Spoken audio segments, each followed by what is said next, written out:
لبيك اللهم لبيك لبيك لا شريك. السلام علیکم ورحمۃ اللہ وبرکاتہ.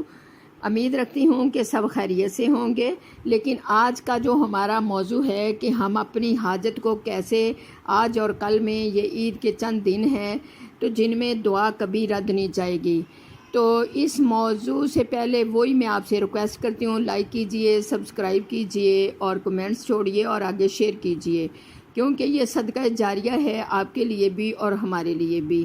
ہاں جی، اصل جو ہمارا موضوع ہے آج کا وہ ہے جی کہ ہم اگر 1000 دفعہ سورۃ اخلاص پڑھ لیں، کیونکہ پورے قرآن پاک کا نچوڑ اللہ تعالیٰ نے سورۃ اخلاص میں رکھ دیا.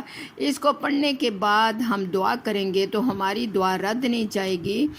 تو اللہ تعالیٰ کے آگے ہم اپنی حاجت رکھیں، جو بھی کسی کی حاجت ہے. اگر نمازوں کو خالص خشوع سے ادا کرنا چاہتے ہیں، پہلے وقت میں قرآن کو حفظ کرنا چاہتے ہیں، یا اللہ سے دنیا اور آخرت کی بھلائیاں چاہتے ہیں، تو پھر دعا مانگیے. اس کے بعد اللہ کے ناموں کے وسیلے سے انشاءاللہ العظیم میں امید رکھتی ہوں کہ اللہ اس کو رد نہیں کریں گے. ہاں، میں بھی آپ کے لیے دعا گو ہوں گی انشاءاللہ العظیم. آپ خود بھی تھوڑی محنت کیجئے، اللہ آسانیاں فرمائیں گے.